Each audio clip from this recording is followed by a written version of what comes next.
Hello guys, this is MZ Haq. Today is my second class of real number. कल हमने देखा था number के बारे में हमने देखा था। नंबर को हमने दो भाग में बांटा था। पहला था रियल, दूसरा था कॉम्प्लेक्स। इसको हमने कल इमेजिनरी नंबर लिखा था, काल्पनिक संख्या। ये कल्पना की गई संख्या है जिसको हम लोग इसके साथ नहीं पढ़ना है। हम लोग का 9th क्लास में इधर का जो डिवीजन था वो सारा डिवीजन हमको पढ़ना है। इसके बाद हमारे पास जो टॉपिक है वो है समतुल्य परिमेय संख्या।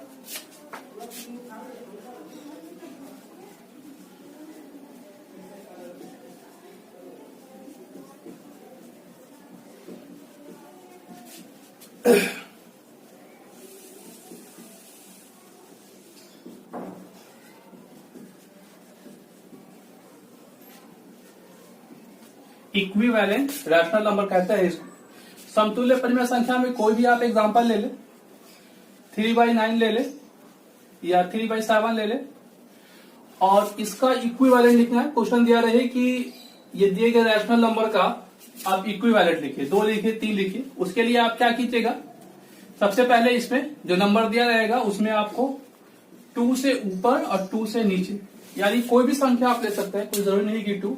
अगर आपको 2, 3, 4 इक्विवेलेंट रैशनल नंबर लिखना है तो आप कोई भी नंबर एक फिक्स नंबर ले ले और वहां से लगातार उसको शुरू कर सकते हैं। आप बीच में भी ले सकते हैं, ठीक है। तो इस तरीके से ये क्या हो जाएगा, 6/14। अगर एक और लिखना है तो फिर आप क्या कीजिएगा, 3/7, 3 × 3, 9/21। कहने का मतलब ये होगा कि देखने में भले ही अलग लग रहा है मगर इसका वैल्यू जो क्या आएगा वो 3/7 आएगा। यानी कहने का मतलब जो इक्विवेलेंट होता है उसमें वैल्यू सेम रहता है, बस देखने में वो नंबर अलग लगता है, बड़ा लगता है, छोटा लगता है, मगर एक्चुअल में क्या होता है वो दिए गए क्वेश्चन के इक्वल होता है, ठीक है। तो ये हमारा समतुल्य परिमेय संख्या। अब नेक्स्ट टॉपिक जो है हमारा एडिशन देखेंगे हम लोग, नियम देखेंगे। एडिशन का नियम हमारे पास है। एडिशन के नियम में क्या है कि पहला प्रॉपर्टी है, दूसरा हम लोग प्रॉपर्टी मतलब कितने तरह का प्रॉपर्टी है एडिशन के लिए, मल्टीप्लिकेशन के लिए, और दूसरा है 4 मल्टीप्लिकेशन। यानी ये उतना इंपॉर्टेंट भी नहीं है और बहुत इंपॉर्टेंट भी है। इंपॉर्टेंट इसलिए नहीं क्योंकि बहुत इजी है, और इंपॉर्टेंट बहुत ज्यादा है इसलिए क्योंकि ये बहुत आगे तक काम आता है। यानी 11th 12th बीटेक वाले को भी ये फिजिक्स वगैरह में ये लॉ जो है दिया रहता है, ठीक है।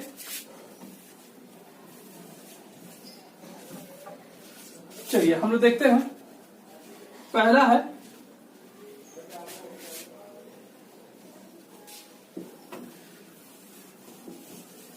हमारे पास समवर्ग, यानी पहले नियम को हम लोग नाम देते हैं समवर्ग, यानी एक और नाम से उसको हम लोग जानते हैं जिसको हम लोग बोलते हैं समवर्ग, और इसको इंग्लिश में हम लोग कहते हैं क्लोजर।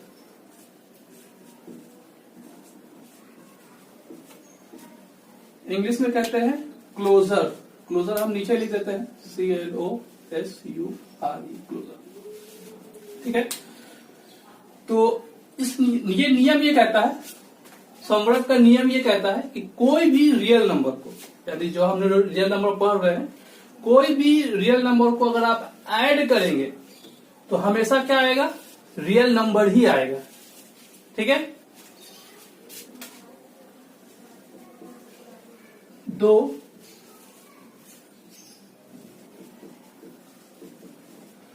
वास्तविक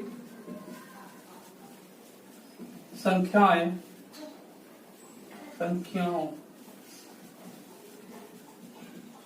का जो वास्तविक संख्या हो, यानी कोई भी 2 वास्तविक संख्या को अगर आप जोड़ेंगे तो वास्तविक संख्या आएगा, और ऐसे जोड़ को हम लोग क्या कहते हैं, समवर्ग का नियम कहते हैं। ठीक उसी तरीके से कोई भी 2 नंबर आप लेंगे अब वो भी क्या होगा, वास्तविक संख्या होगा। यानी 2 वास्तविक संख्या को जोड़ेंगे तो क्या आएगा, मतलब मल्टीप्लीकेशन करेंगे तो क्या आएगा, यानी मान लीजिए कि A × B लिया तो हमेशा क्या आएगा, जैसे मान लिया यहाँ पे लेते हैं 3 × 2 तो ये आया 6, यानी 3 भी हमारा क्या है, वास्तविक संख्या। 2 भी हमारा क्या है, वास्तविक संख्या, और इक्वल टू में क्या है 6, और ये भी क्या है हमारा वास्तविक संख्या है। तो संवर्ग के नियम में सीधा हमको बस याद रखना है कि कोई भी 2 संख्या को आप लेंगे और उसको आप जोड़े या गुणा करें, इक्वल टू में जो आपका आंसर होगा वो वास्तविक संख्या होगा। ठीक है, अब हम लोग चलते हैं दूसरे नियम पे। दूसरा जो है वो हमारा कहलाता है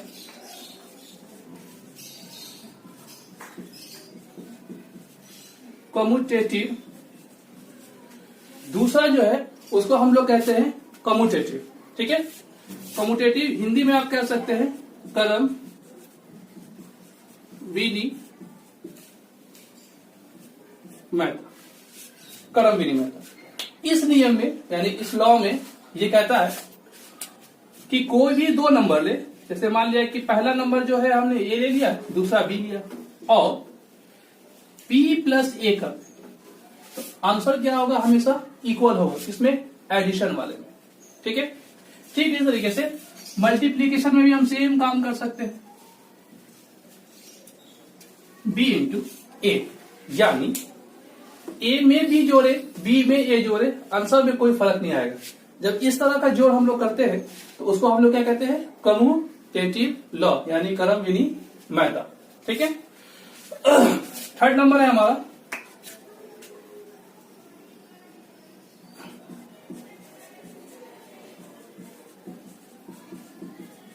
एसोसिएटिव लॉ। एसोसिएटिव लॉ कहते हैं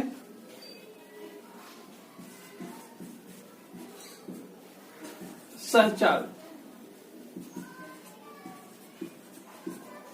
नियम। एसोसिएटिव में क्या होता है, कम्यूटेटिव में देखिएगा हमेशा 2 नंबर रहेगा, और जब एसोसिएटिव की बात करेंगे तो a प्लस बी और प्लस सी इक्वल हो जाएगा a प्लस बी प्लस सी। देखिए, पहले ए बी को जोड़े फिर सी को जोड़े, या बी सी को जोड़े फिर ए को जोड़े, इन केस में भी क्या होगा, आंसर सेम आएगा। एसोसिएटिव की बात करेंगे तो 3 रैशनल नंबर रहेगा, कम्यूटेटिव की बात करेंगे तो 2 रैशनल नंबर है।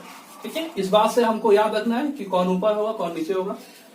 ठीक इसी तरीके से A into B into C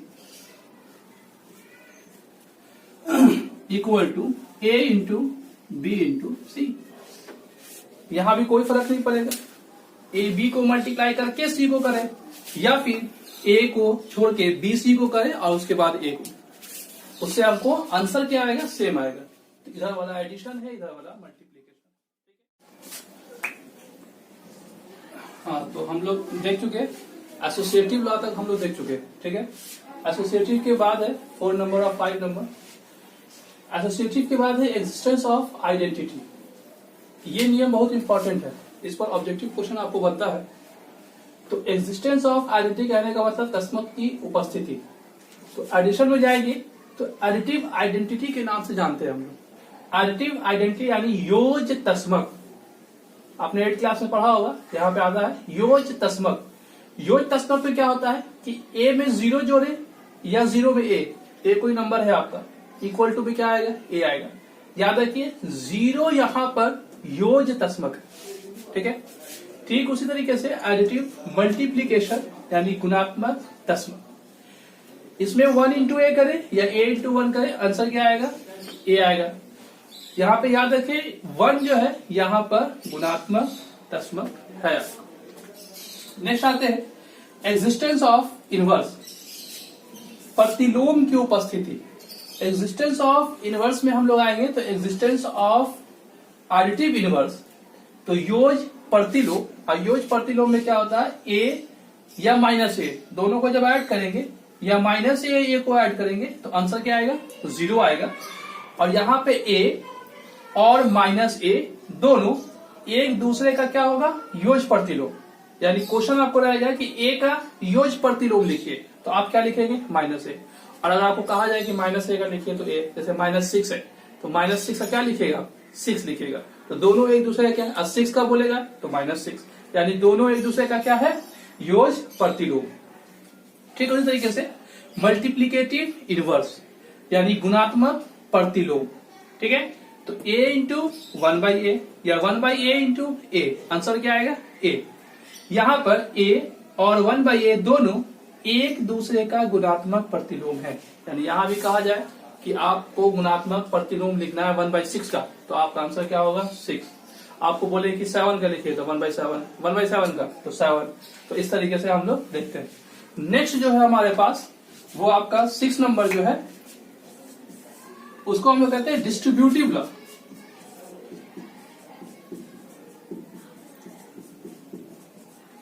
distributive law Hindi में कहते हैं